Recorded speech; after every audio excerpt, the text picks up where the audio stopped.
آج ولایت کا بڑا معاملہ ہے، لیکن لوگوں کو پتا نہیں کہ ولایت ہے کیا۔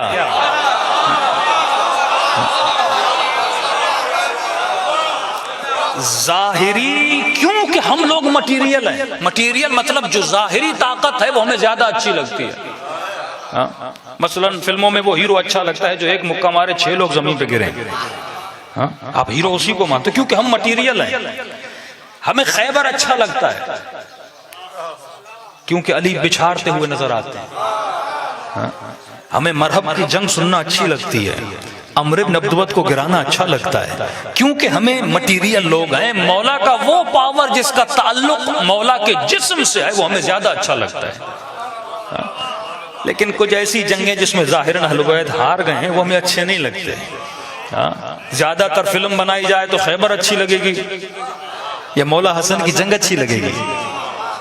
دل سے پوچھو کہ نہیں مولانا خیبر کے نظر آئے کہ ہمارا امام کسی کو مار رہا ہے، نظر آئے کہ مرحب کو بچھاڑ رہا ہے، نظر آئے کہ خیبر کے در کو اکھاڑ رہا ہے، یہ وہ طاقت ہے جو مولا کے جسم کی طاقت ہے۔ یہ ضروری تھی کیونکہ عرب میں 2 ہی چیزوں پہ فخر کیا جاتا تھا، ایک شاعری پہ فخر کیا جاتا تھا، دوسرا عرب اپنے بہادروں پہ فخر کرتے تھے۔ تو خدا نے عرب کی شاعری کے مقابلے کے لیے قرآن کو بھیجا اور ان کے بہادروں کو بچھاڑنے کے لیے حیدر کرار کو بھیج دیا تھا۔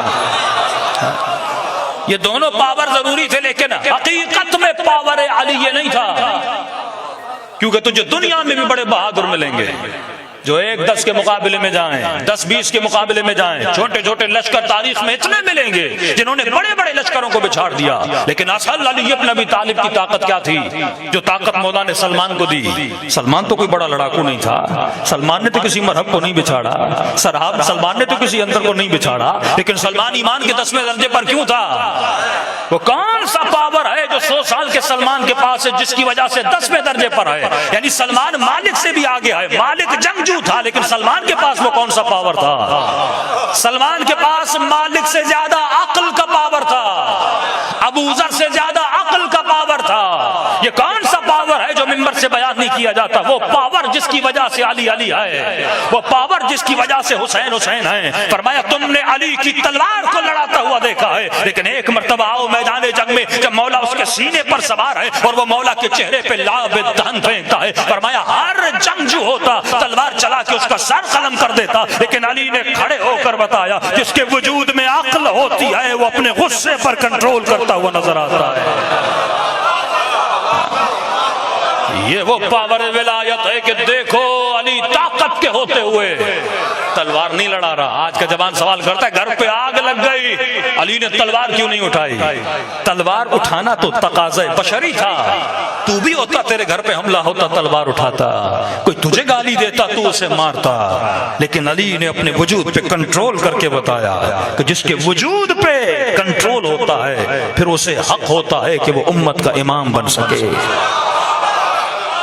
جو خلیفہ اپنے غصے پہ کنٹرول نہ کر سکے وہ امت کا امام کیسے بن سکتا ہے؟ اور جب یہودی نے میرے مولا کے ہاتھوں میں رسیاں دیکھیں فوراً کہا اشہد ان لا الہ الا اللہ واشہد ان محمد رسول اللہ واشہد ان علی ولی اللہ۔ جیسے اس نے شہادت پڑھی ایک مرتبہ دیکھنے والے نے کہا میں نے تجھے نبی کے زمانے میں بھی دیکھا تھا لیکن تم مسلمان نہیں ہوا تھا، آج ایسا کیا ہوا کہ تم نے علی کے ہاتھوں میں رسیاں دیکھ کے اسلام کو قبول کر لیا؟ کہ یہ وہی ہاتھ ہیں جن کو میں نے خیبر میں دیکھا تھا، یہ وہی ہاتھ ہیں جن کو میں نے خندق میں دیکھا تھا، یہ وہی ہاتھ ہیں جنہوں نے مرحب و انتر کو بچھاڑا تھا، لیکن آج یہ ایسے کھڑا ہے جیسے زندگی میں اس نے کبھی تلوار اٹھا ہی نہیں ہے، جیسے اسے لڑنا نہیں آتا۔ بس مجھے یقین ہو گیا جہاں سے اس کے صبر کا کنٹرول ہے وہیں سے اس کے غضب کا کنٹرول ہے۔ اسی کا نام ہے ولایت الہی۔ علی کے وجود میں حکومت خدا چل رہی تھی، اگر حکم آئے تلوار اٹھانے کا تو تلوار اٹھاتے ہیں، اگر حکم آئے تلوار کو نیام میں رکھنے کا تو یہ تلوار رکھتے ہیں۔ تو اے ولایت کے نعرے مارنے والے یہ دیکھنا پڑے گا کہ میرے وجود میں اس ولایت کا پاور کتنا ہے۔